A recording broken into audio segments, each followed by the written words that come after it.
Okay,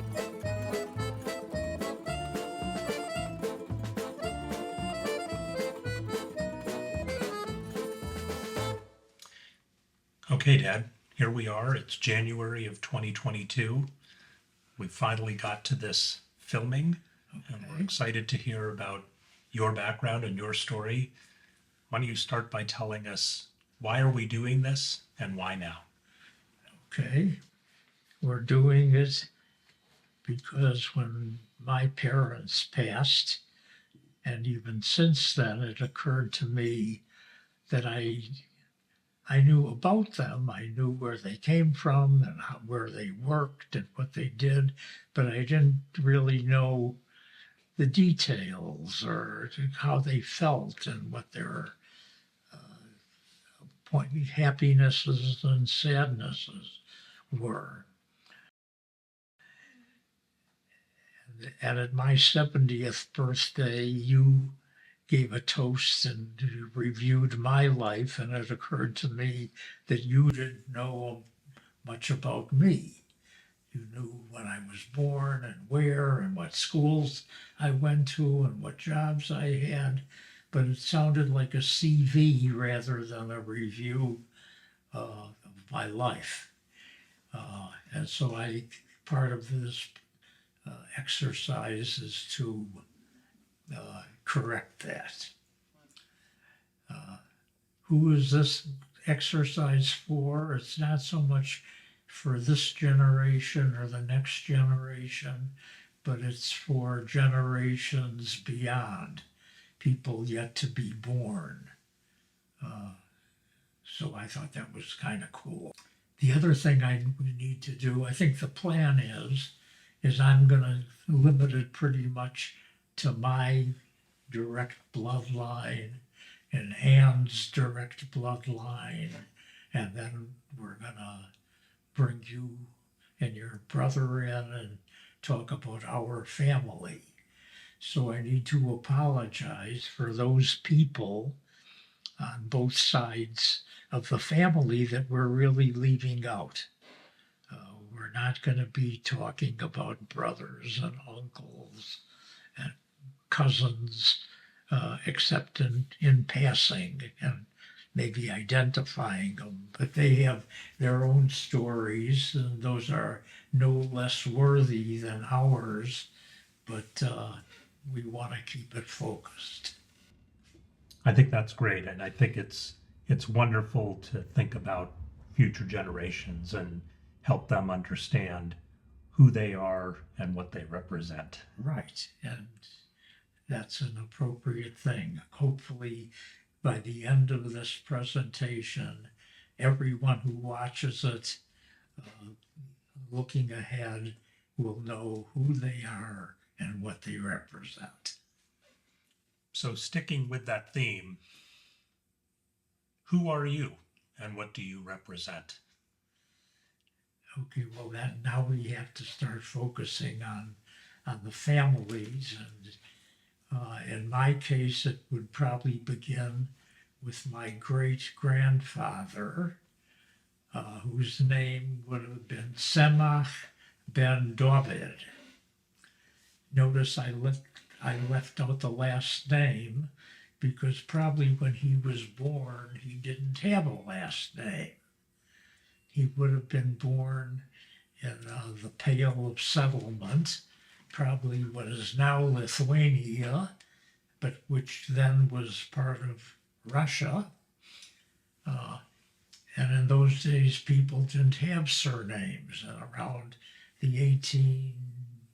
between the 17th and 18th centuries, the government required, probably for tax purposes and draft registration, that people take on last names. So, as family legend has it, he chose the name Lapporte because he or his ancestors came from a town, and I won't even call it Lapport. It was, the name of the town would have been in Yiddish or in Russian, but it was essentially a town named Lapport.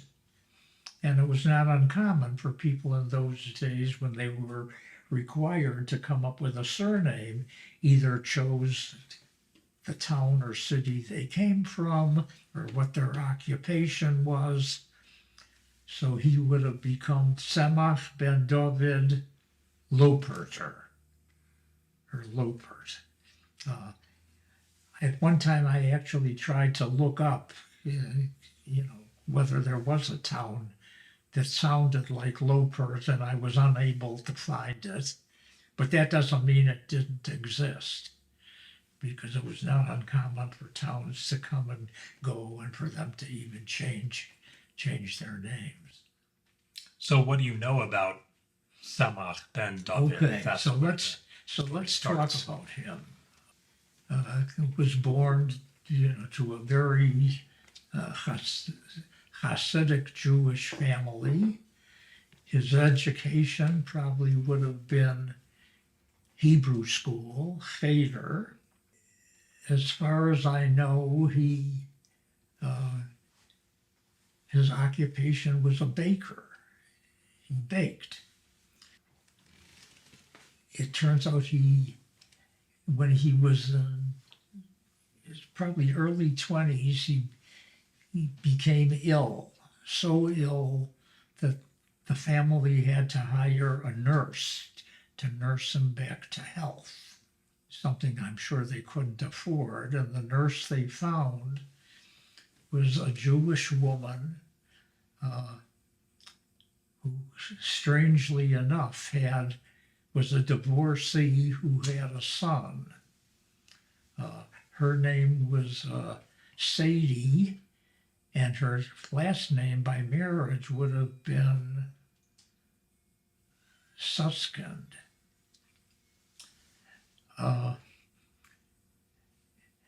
That was an extraordinary thing, because in that society, people didn't get divorced. And divorce was largely a male thing. The husband had to file for divorce. Women didn't have a choice. So the fact that she was a divorcee, put a sort of scarlet letter on her. It was a Shanda. It was a Shanda. But she nursed him back to health, and they fell in love, and he married her. So now Sadie and Tzemach are married, and they had a number of children, one of whom was Rubin, who would have been my grandfather. The town they lived in, I think, was called Vilna. And it was a small town, probably 6,000 people. They were very poor.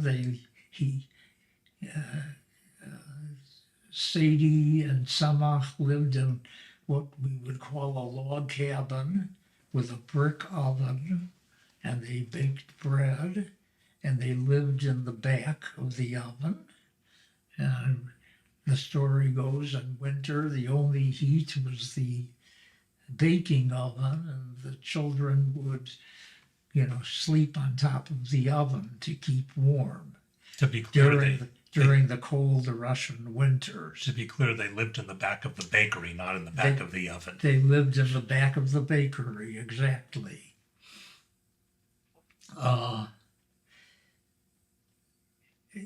Anyway, they had kids. The children, including Rubin, went to Cheder. There was no secular education. Whatever education would have been Hebrew school.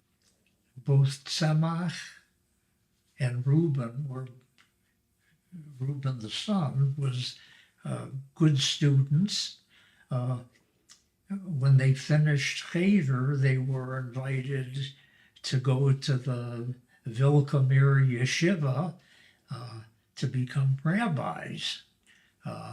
So they were that quality in terms of their religious education, but I think neither of them wanted to do that, largely because I gather the town already had two rabbis, and if you needed, the last thing it needed was probably more rabbis. Yeah, it needed bread, not It rabbis. needed bread more than rabbis. Mm-hmm. And I gather Tzemach also had some daughters and other sons, and that's a story in itself. Later on, Tzemach became a bookkeeper for a tobacco firm in Kovno. So he actually commuted by early train to Kovno, but was always back by Friday afternoon to celebrate the Sabbath with his family. So without going to any kind of formal education other than Cheder, like you mentioned, he somehow became a bookkeeper. Right. He, Okay. and I think in those days you just learned things by, on your own. But he had no formal education. So Tzemach, your great-grandfather, and Rubin, your grandfather, lived and worked in the same town. Yeah. And then, Now, when Rubin finished Cheder, rather than becoming a rabbi, he elected to become a scribe. And it means that he probably, by a scribe, it means he was able to write in Hebrew. So he made a living by writing Torahs and Megillas and Mezuzot, which couldn't have paid very much, but was considered an extremely honorable profession. In order to write a Megillah or a Torah, you need to be an expert. so Rubin, your grandfather, had good penmanship. Oh, he had not only good penmanship, but he had the knowledge to write it down. Rubin met a young woman named I won't say he met her. It was an arranged marriage. In those days, all marriages were arranged. So when it was Rubin's time to get married, Tzemach probably looked around and he found a family that had a suitable daughter. And her name was Getel, I think Lopaiko.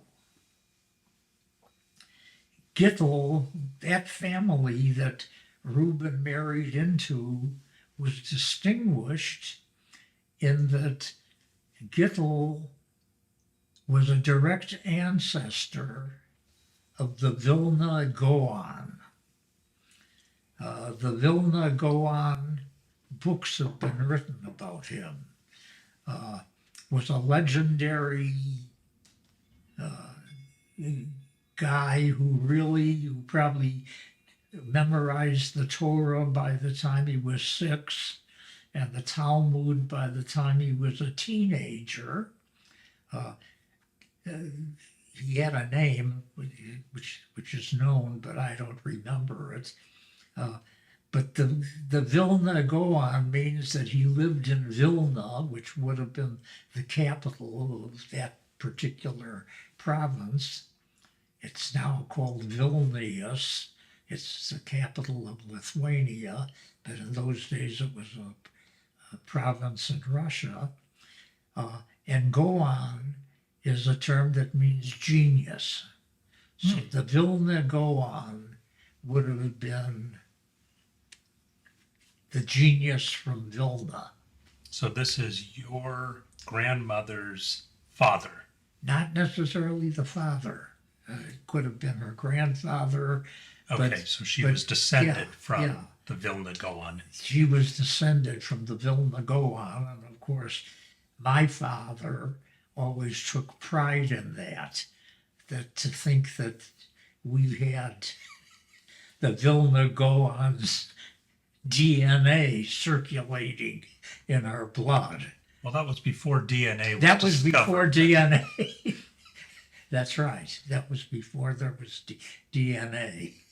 So Rubin, your grandfather, and the descendant of the Vilna Goan Yeah. in some form or another Yeah, were your grandparents. exactly. Okay.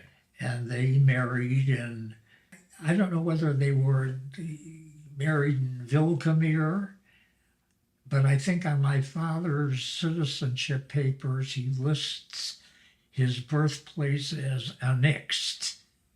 But I think annexed may have been a nearby town.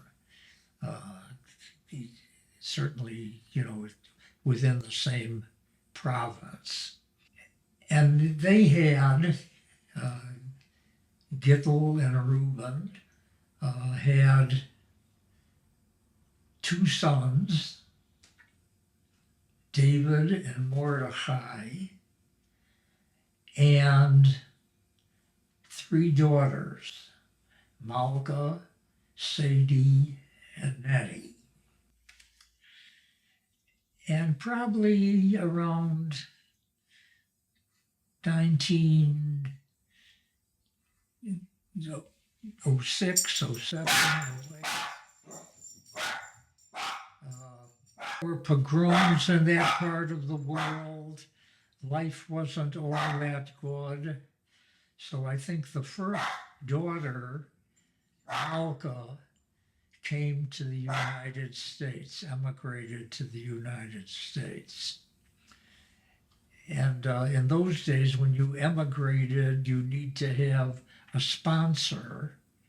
And I think there was an Uncle Chaim who lived in Chicago. So that's who sponsored her. And Malka married a guy, and that's where Marge and Bob Hellman came from. So then was it Rubin and Getel that came to the United States? Rubin and Getel didn't. They stayed behind in annexed, let's say. Somewhere in Lithuania still. Somewhere in Lithuania, which was still Poland. It was still Russia. And I think the second one to come may have been my father. My father talked about coming to America by himself when he was 16 years old, which was not uncommon. And again, he was sponsored by either the same Chaim or Uncle Chaim, or maybe even Malka by that time, who had gotten married. So he came by himself when he was sort of 16 or 17 years old, and then the custom was you would get a job and you would make as much money as you could and send it to bring your parents or brothers or sisters back. And I think between Malka and David, they were able to get enough money to bring Rubin and Getel and Sadie and Nettie to the United States. So your father, David, left Lithuania. Did he speak English at that time? Probably not. So he came over by ship, I'm guessing. By ship? And he came to Chicago. That's right. And ended up finding some work in Chicago at age 16. Yeah, I think in those days, the only thing largely because the occupations were restricted in the Pale of Settlement. The things Jews did, they were craftsmen, they were tailors, so they were in the schmata business. They were making clothes, or they were shoesters, shoemen, but they weren't big landowners, or they didn't own steel mills or anything like that. So do you know what job David had when he came over? I think when he first came here, he was a clerk in a clothing thing. And he got that job by his own wits. By his own wits, or family, or someone knew someone who was a clother. So he came over at age 16, Yeah, found a place to live, got a job, started earning money to bring his family back. to bring his family back. To Wow. Yeah, and That's- that was not uncommon. That was very typical in those days. Yeah, it was early immigration. Yeah, And so David worked in Chicago, which is where he settled, yeah, and worked for obviously a number of years, and Yeah. then at some point met your mother. Well, even before that, so now I think he arrived like in 1908 in America. By so let's say from 1908 till 19, and he probably was able to bring his family back by 1910, about that time. In 1917 and 18, America went to war, World War I, and he was probably drafted into the army, and he had not met my mother yet. So he served in World War I. He served in World War I. He was in the field artillery, and he always talked with great pride about his military career, which wasn't very much actually. He never advanced beyond a private. He did go overseas.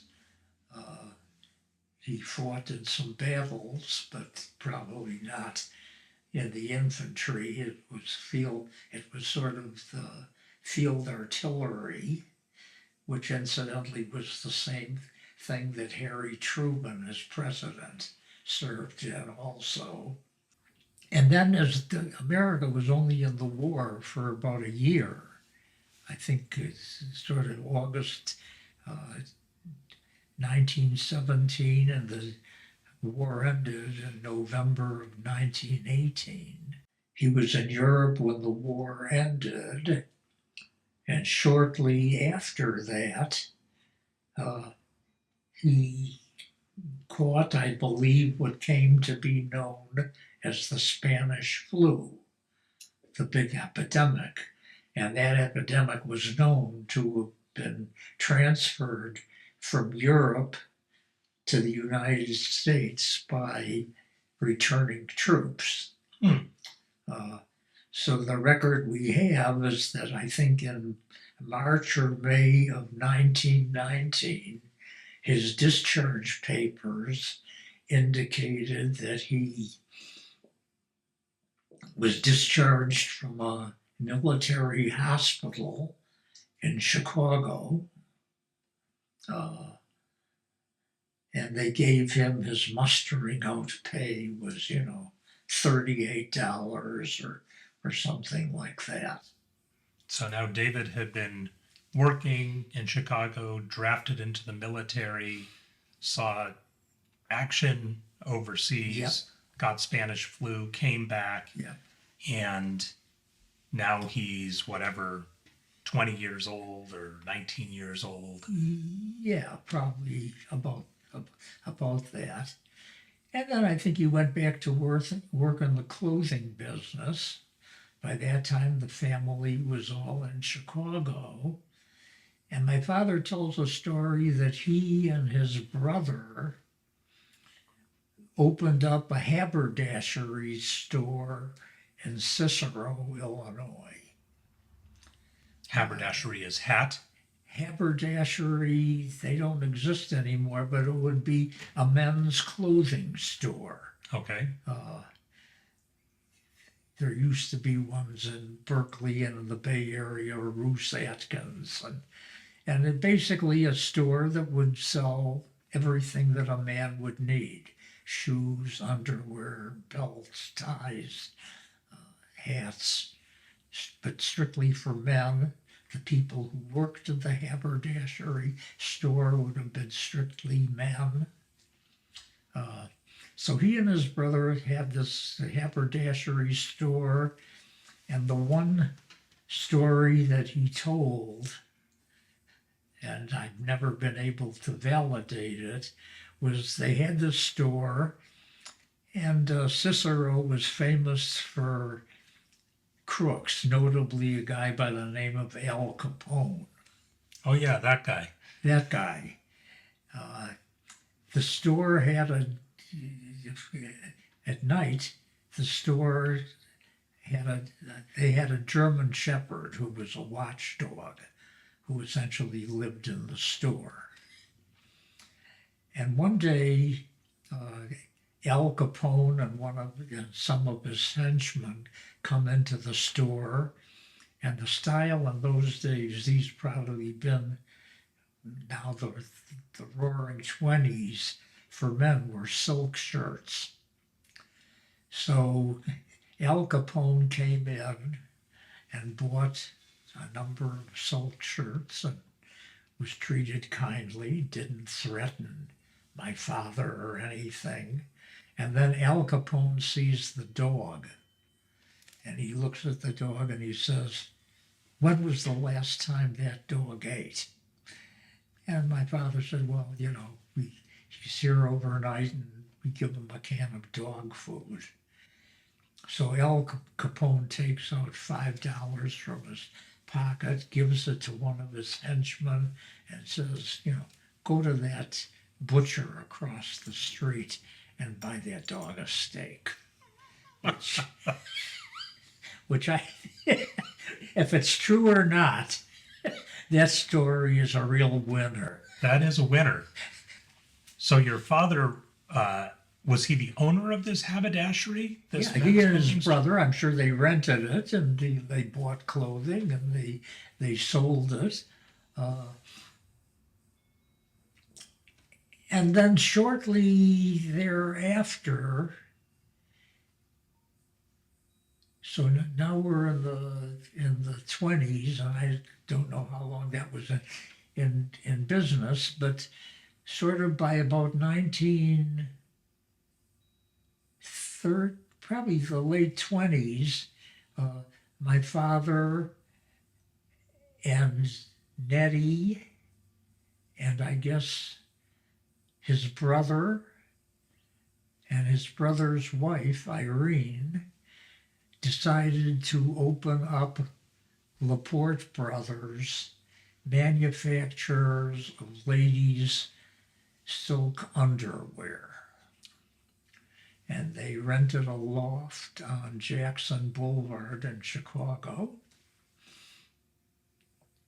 And Sadie and Nettie worked there, and they had other workers, and they bought rolls of silk, and they made ladies' silk underwear.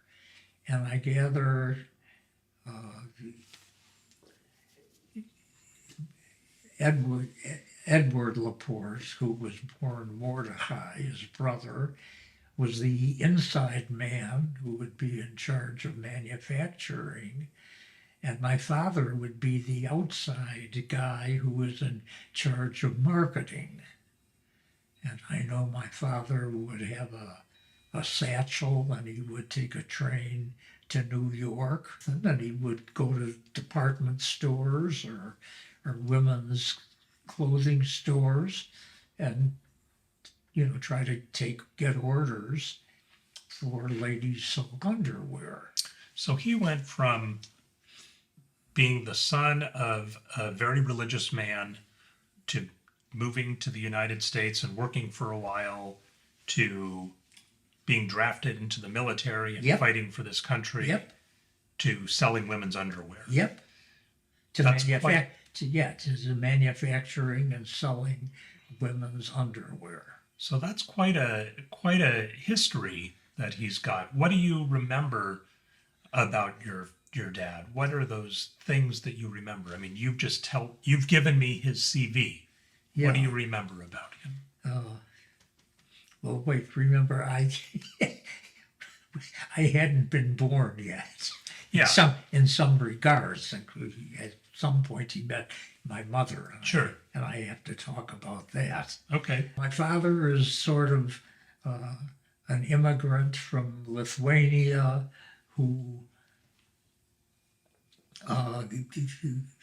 earned a living by his wits in the clothing business and manufacturing and marketing, but with no formal education. My father never had a high school diploma or a grammar school diploma.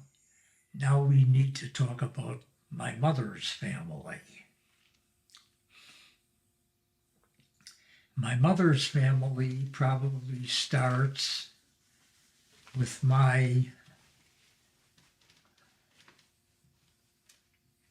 great-grandmother, one of my maternal great-grandmothers, Bubbe Eylke. And Bubbe Eylke, I'm sure, had lots of children, including a son named Isaac. Their last name, which they would have taken on demand of the Russian government, was Bialystotsky. So my Bubbe Eylke would have been named Bialystotsky, named after the city of Bialystok, where they lived. So there's a kind of symmetry there. A Bialystotsky named after a city winds up marrying a Lapport named after a city. Bubbe Eylke was your She grandmother? would have been Great-grandmother? my great-grandmother. Great-grandmother. And the family legend about her, which is really spooky, is she was a wonderful woman, a very kind, generous woman. And in her long skirts, she would carry candies or sweetmeats. And everyone in this town would follow her like the Pied Piper, because she would give candies to the children, to the little children. So that was a real treat. And she lived a long life, and when she was like 80 years old, let's say, she caught sick and effectively died. So now she's dead, and she's laying in her bed, and as the story goes, the angel of death appears to her. The Malach HaMovos appears to her, and it says, "Eylke, get up. It's not your time yet." So she arises from this, and the angel tells her, "You've got a lot of work to do yet, and good deeds, and I'm going to give you another 10 years. And she comes out of her coma and gets up and continues her good deeds, and 10 years later she dies. You believe that? Hey, if it's family legend, I believe it. Yeah. So this is your great grandmother. Yeah, so she was a Bialystotsky, and one of her sons was Isaac Bialystotsky. And I gather Isaac was, he wasn't so much a peasant in that he owned either a woolen mill, or he was in the woolen business. But Bialystok wasn't a little shtetl. Bialystok was an industrial town. So he was a big city guy relative to Tzemach, who was more of a shtetl dweller. And I gather, Isaac Bialystotsky prospered and had a family. And he was fixed up with Libby Razel Suravich. So now we need to go to my grandmother's side of the family. So this is Bubbe Eylke's son's daughter. Bubbe Eylke's son's wife. Wife. Okay. On her side of the family, they were also from Bialystok, and I guess the great-grandfather there would have been a man by the name of Alexander Suravich. Alan, my brother,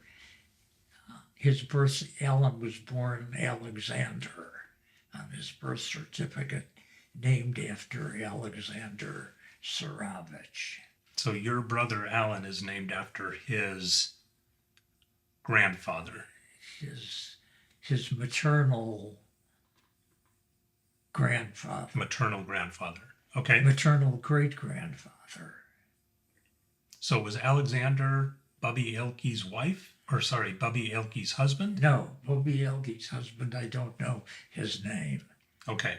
So that's just one generation below Bubbe Eylke. Yeah, Alexander Suravich would have been my and Alan's great-grandfather. So you never met this Bubbe Eylke who rose from the dead? No, but we have her picture, and you'll see that. Okay, maybe there'll be a halo or something. Yeah. Okay.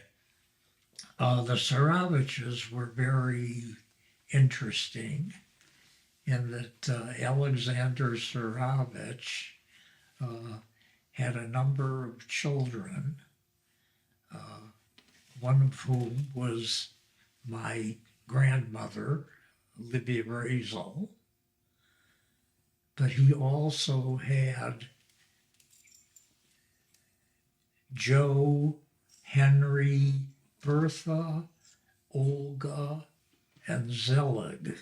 And those days people had big families. And interesting names. Yeah. There's an interesting story about my grandmother's, the Suravich side of the family. It was not uncommon in those days for people, once they emigrated, to change their names. So Isaac Bialystotsky, which was his birth name, became Isaac Brown once he and Libby Razel came to America.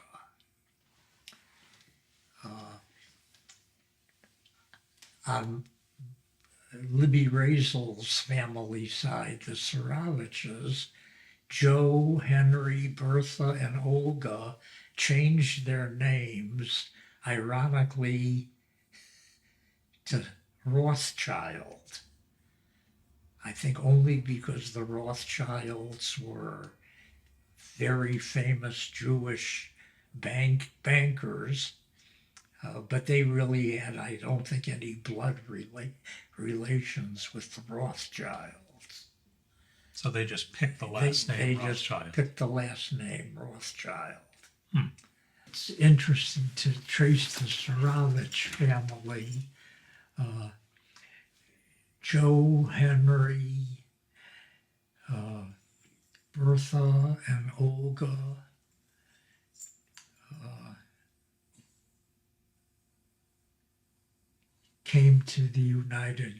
Emigrated to the United States.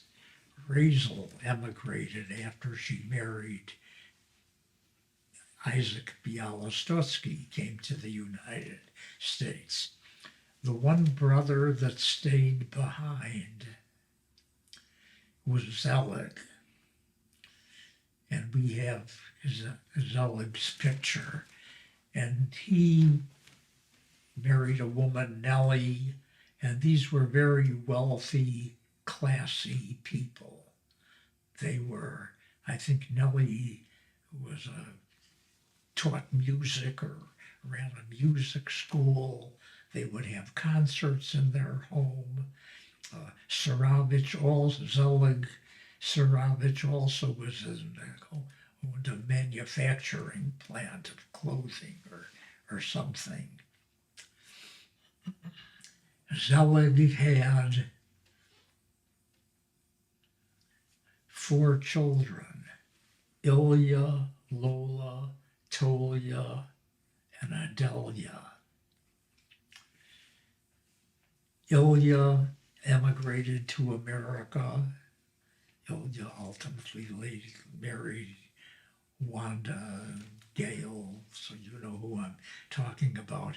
Ilya emigrated to America. Lola married a Palestinian musician and emigrated to Israel.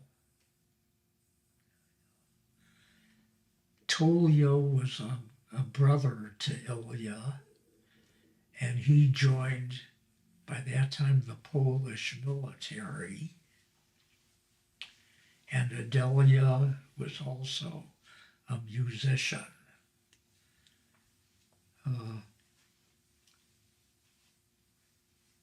When the war broke out, Zelig and his wife Nellie and their children, remaining children, Tolia and Adelia, were still in Bialystok.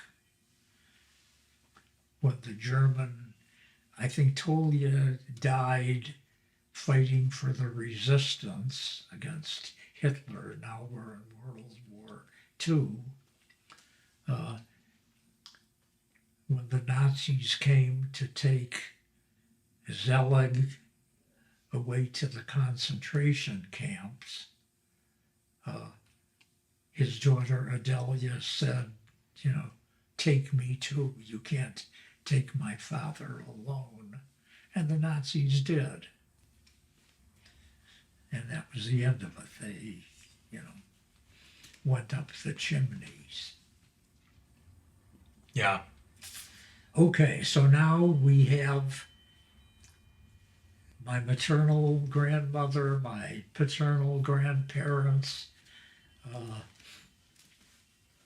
We have to bring the Lapportes and the Bialystotsky and the Browns together.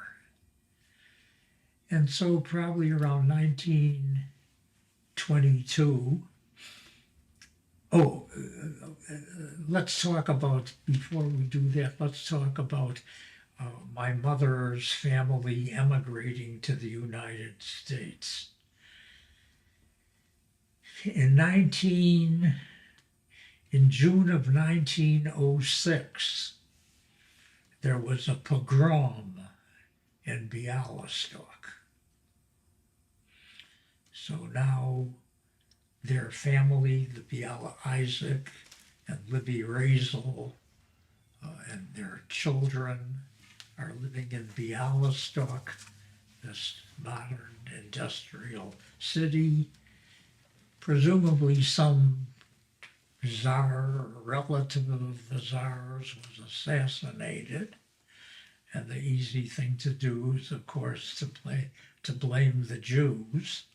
So in June of 1906, there was a pogrom. in Bialystok. And what's a pogrom? A pogrom is it's like the January 6th Riot. riot, where the people get up and you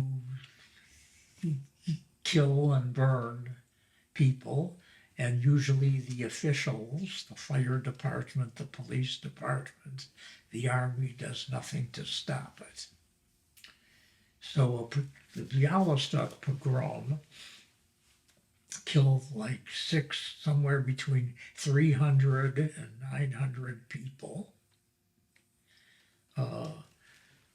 So then just to make sure I'm clear, so the victims of the pogrom were the Jews in Bialystok, Absolutely. and the perpetrators of the pogrom were Were usually non-Jews. okay, but citizens, not military. Yeah, and definitely not military.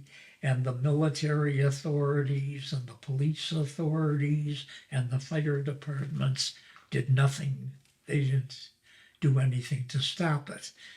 You know, the nearest thing that one can remember, Kristallnacht would have been a pogrom, Mm-hmm.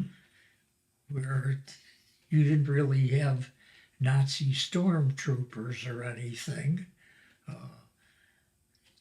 People were encouraged by the Nazis to, break the windows of Jewish stores and burn synagogues. It was a government-supported riots. And in Bialystok, there was a government-supported riot in June. And it's not an accident that Isaac Brown and his family came to America in August of 1906. And, I didn't find out about the Bialystok pogrom. My mother would have been 16 years old, but she never mentioned that. And yet at age 16, she lived through it. Yeah. Neighbors may have, and one of the reasons we're having this is my parents never told me about stuff like that. So have you sort of pieced these things together? I pieced these things together, Bob Cooper and other family members. There are newspaper clippings from the Chicago Tribune describing the Bialystok pogrom. Mm-hmm. So they really, truly came to America to avoid persecution. So it sounds like on your paternal side, they came of their own free will. On your maternal side, they were fleeing for their lives. Yeah. Okay, so now we're in Chicago. Okay, so now Your father is a haberdasher. he's a haberdasher. I guess he had a friend, Sam Tallman, I think, who was also in the clothing business one way or the other. And Sam, I think, was married to Fanny Tallman, and Fanny knew my mother. So Sam and Fanny fixed up David Laporte with Reva Brown. Your mother and your father. Right. And, they courted each other and they got properly married, and, probably in 1922 or, let's see, Helen was born. So probably they got married in 1924. 1924. Okay. Yeah. Alan was born in 1926, my brother.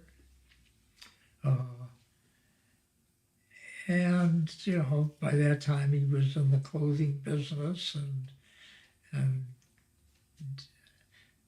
then later they formed Lapporte Bros.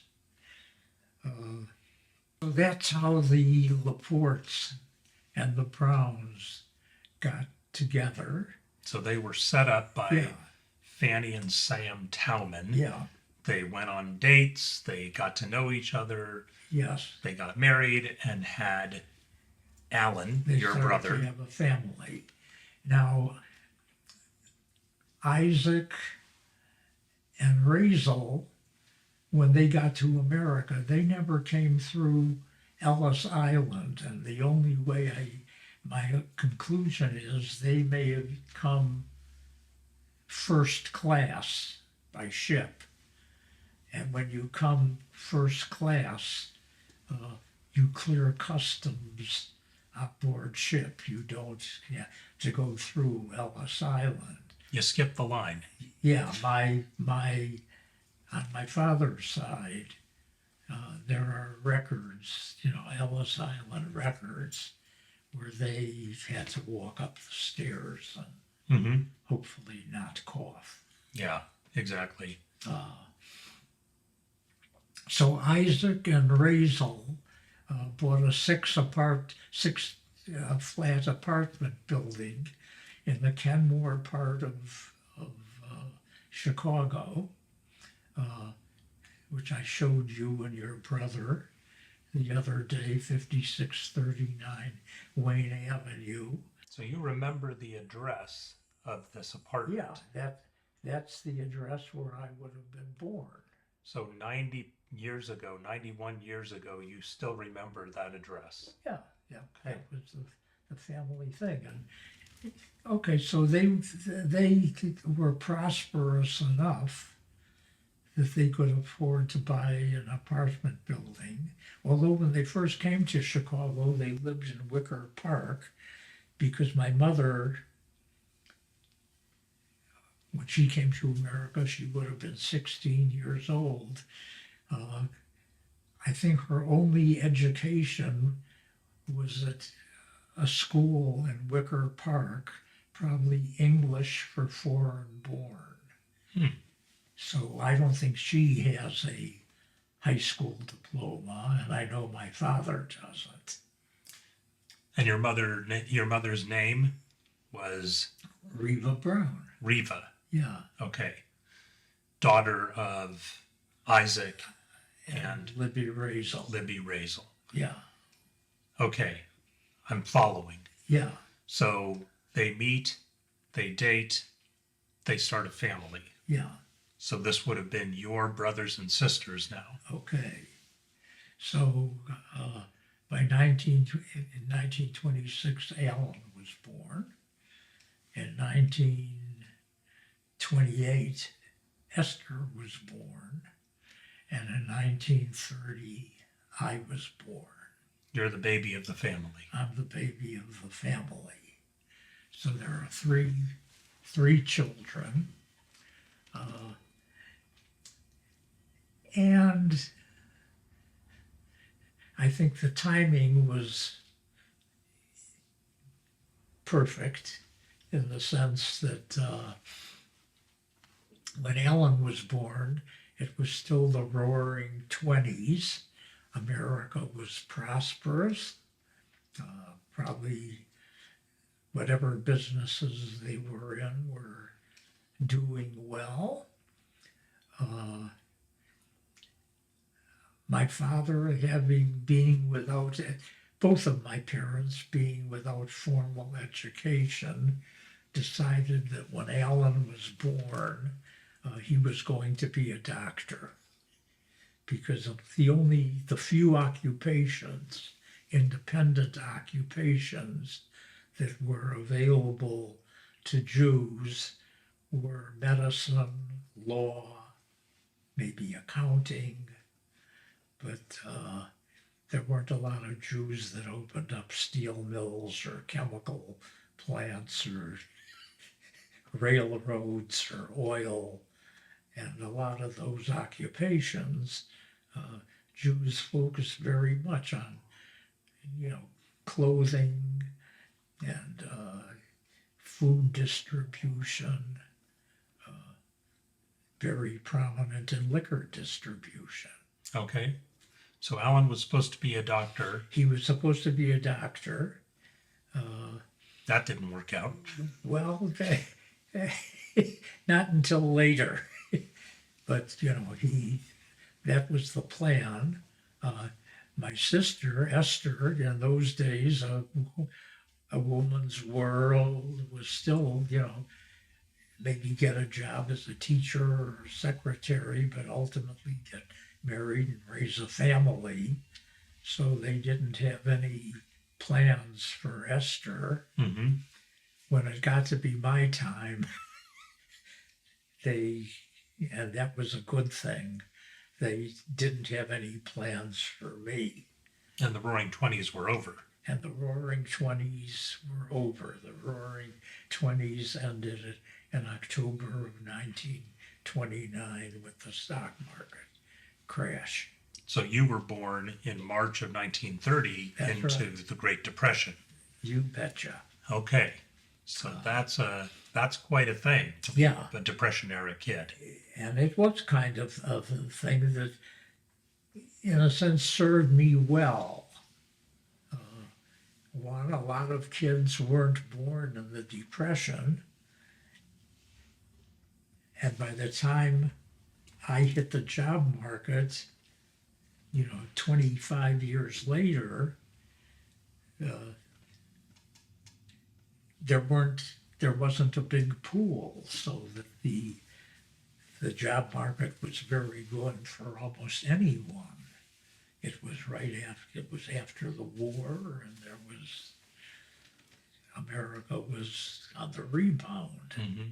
So we're not quite ready for the job market yet. We Yeah. got to know a little bit about your childhood and growing up. Okay. So what do you remember? Are there some stories that you remember about growing up with Alan, Esther, and you and your parents? Was English spoken in your house? Yes. Okay.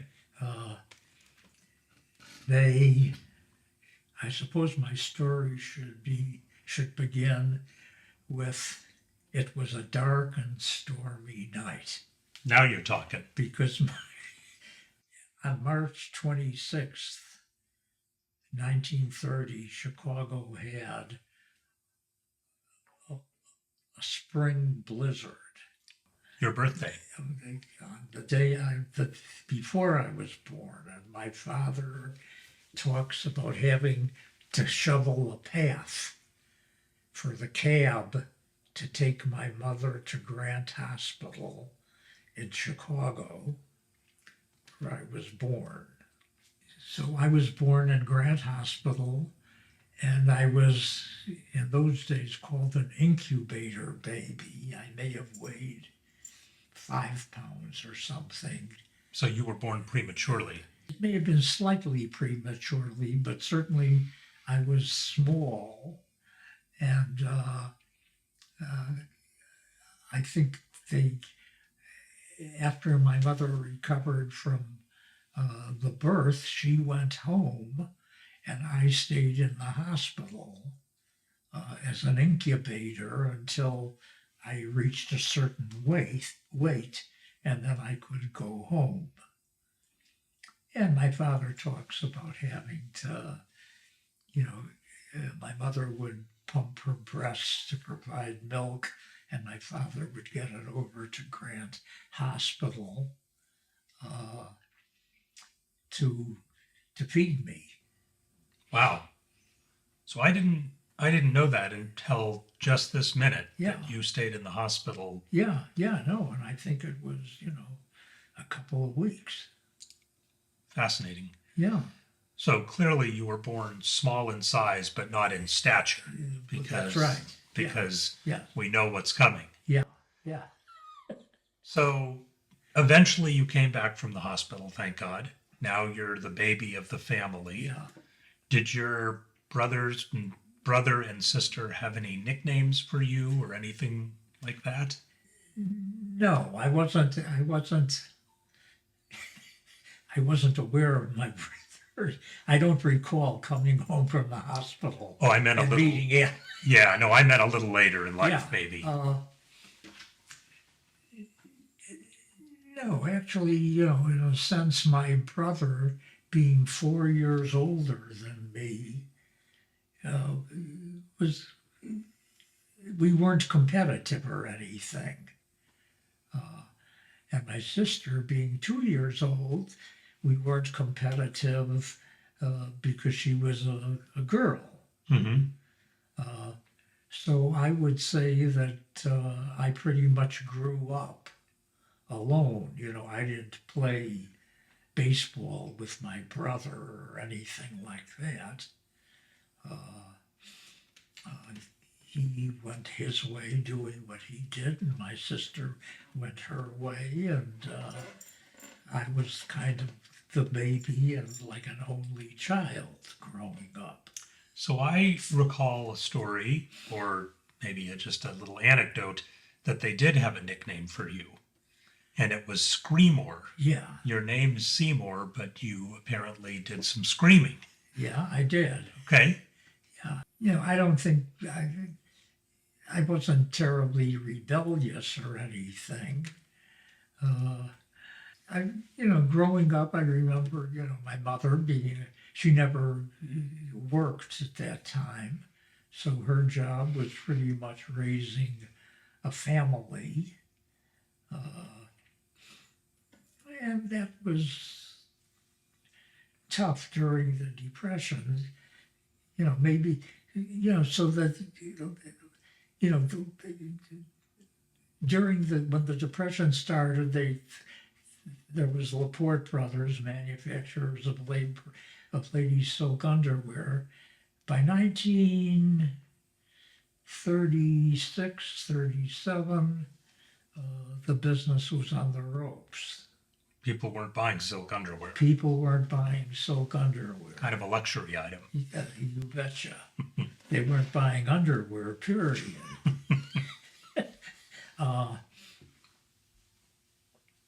So things were kind of tough, and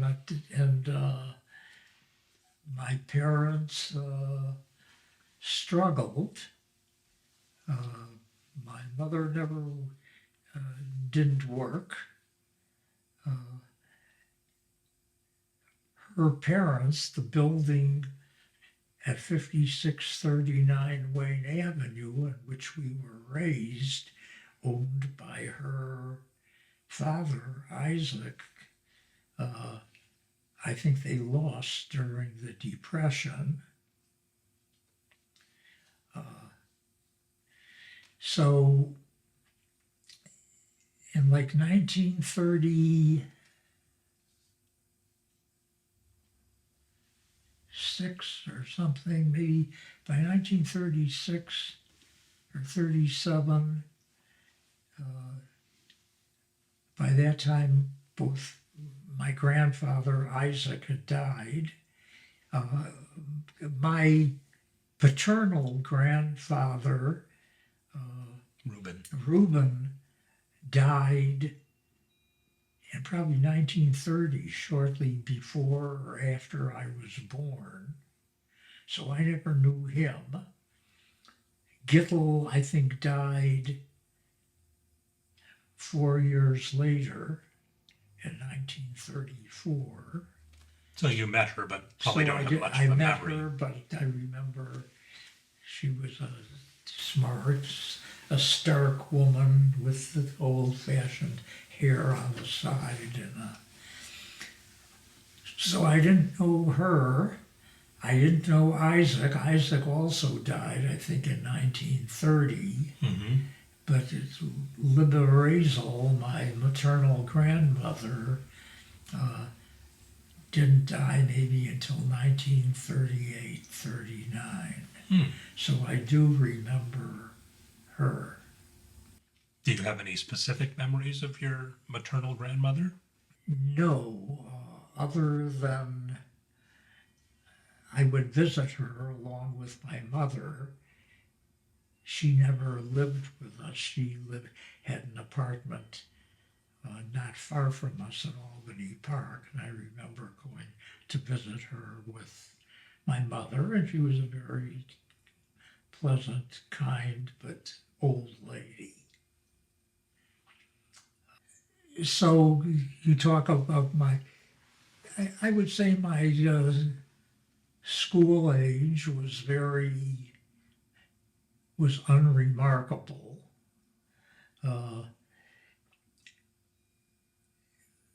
When after we moved to St. Louis Avenue, that I remember very well, moving to St. Louis Avenue, and the first school I went to would have been probably 1930.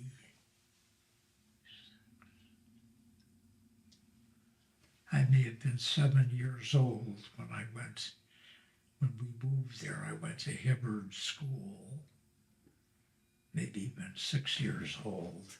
So my formal education took place in Albany Park. Mm-hmm. What's your earliest memory? I mean, if you're 6 years old, you remember vividly moving to Albany Park. Do you have any other memories that stand out? No, it was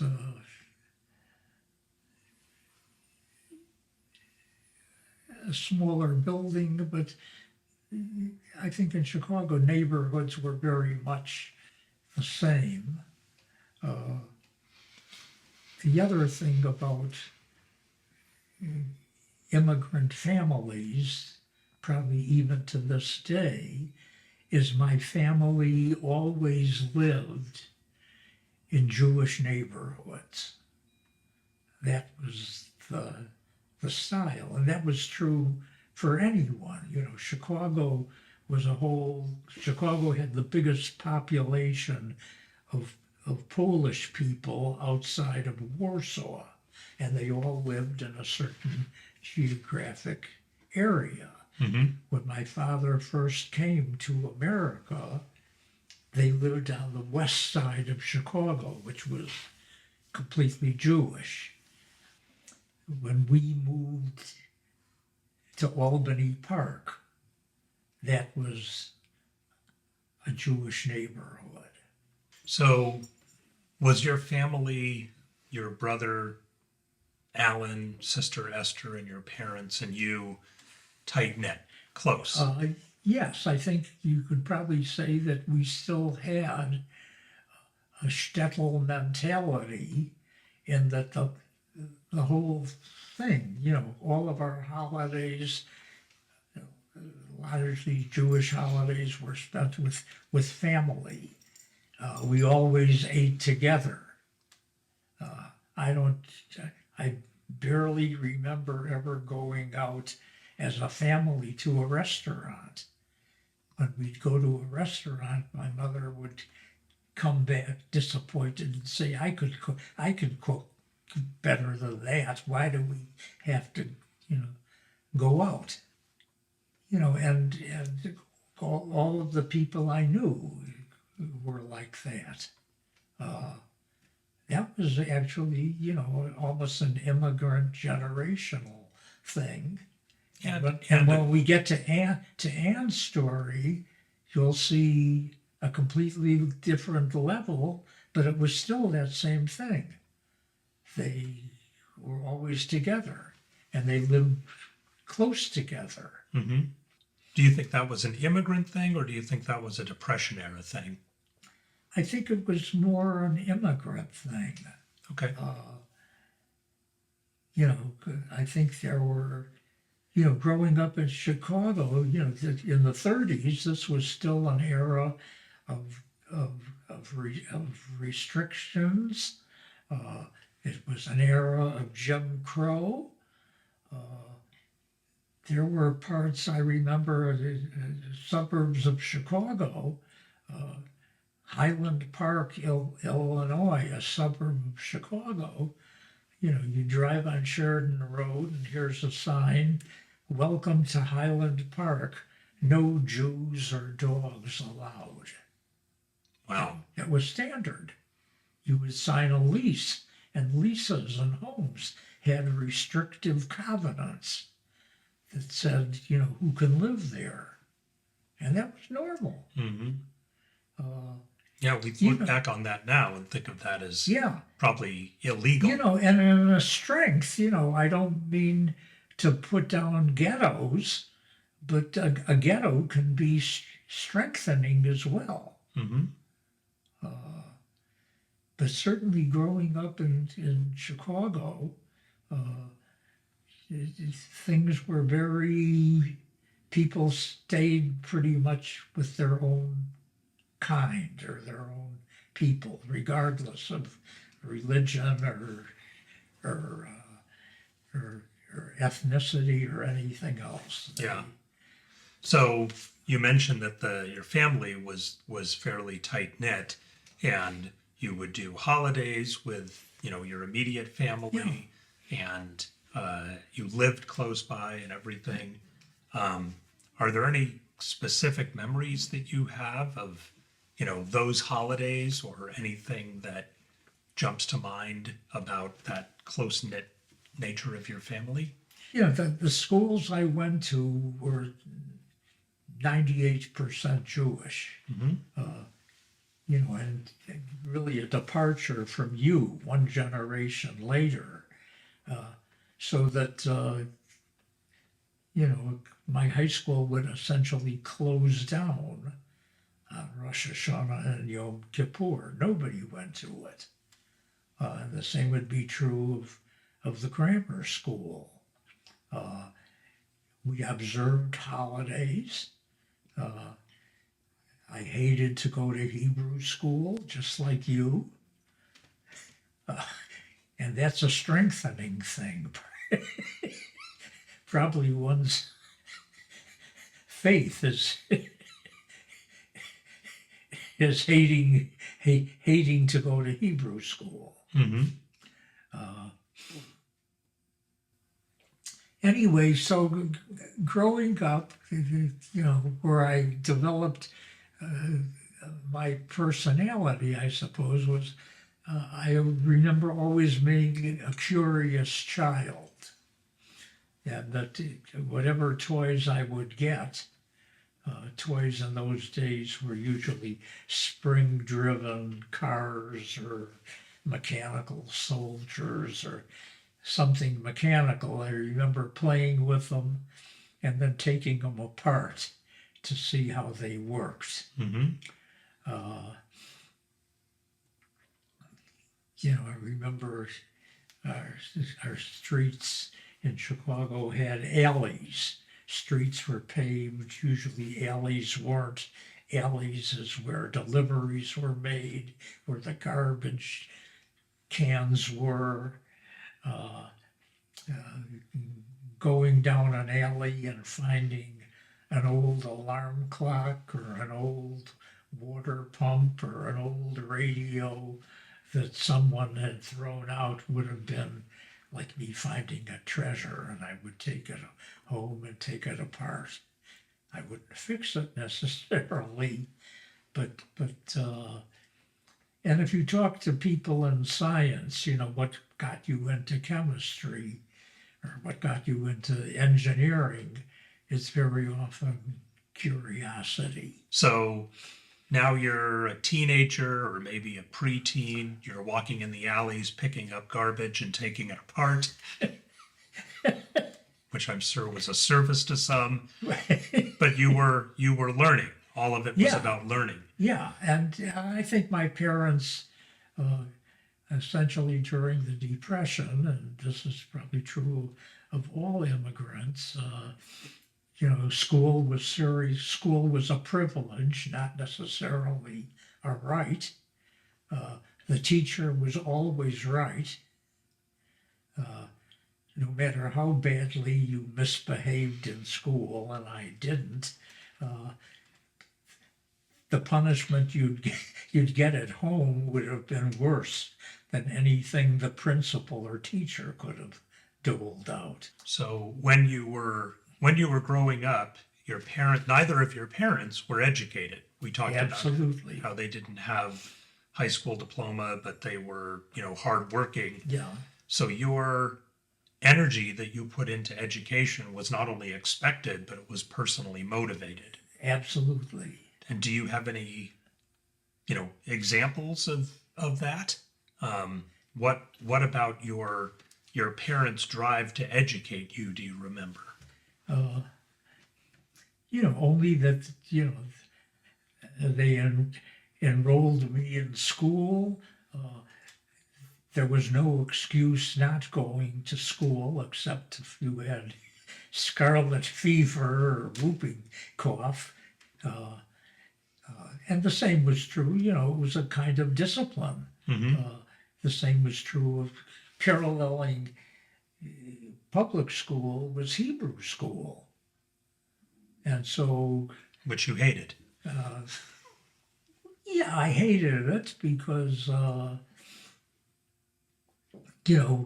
had to go to Hebrew school when other kids, and there weren't many of them because most of the people, I said we lived in a Jewish neighborhood, so most of the kids went to Hebrew school after school. But we certainly weren't playing baseball or basketball or doing things normal kids did. Mm-hmm. And isn't there a story, Dad, about your parents wanting to educate you and feel as though they were participating in your education, so they bought some books? Yeah, well, they were always, pro education. And, I don't think my mother or father ever read a book in their life. My father read newspapers Mm-hmm. and maybe Newsweek magazine or something, but he certainly wasn't a devotee of the great books or Shakespeare or anything like that, nor my mother. Mm-hmm. But they knew that books were important and school was important. And so one day there was a garage sale or an estate sale, and they went to it, and they came home with a couple of cartons of books. And I'm not sure they even knew what the books were. But they brought them home, and included in that collection of books was a set of standard American encyclopedias. Starting from 1890, probably until almost the internet age, all knowledge was encompassed in encyclopedias.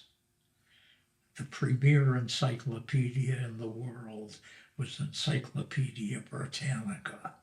All human knowledge was incorporated into it. There was no internet or Google or any of that stuff. Right. Today we have Yeah. Wikipedia. Who knows what we'll Yeah, have tomorrow? So we had a set of standard American encyclopedias, and I, used to leaf through them, and I used encyclopedias. If I had a school assignment and I couldn't understand it, I could always look it up in the encyclopedia. Okay. And in thumbing through the encyclopedias one day, I fell upon a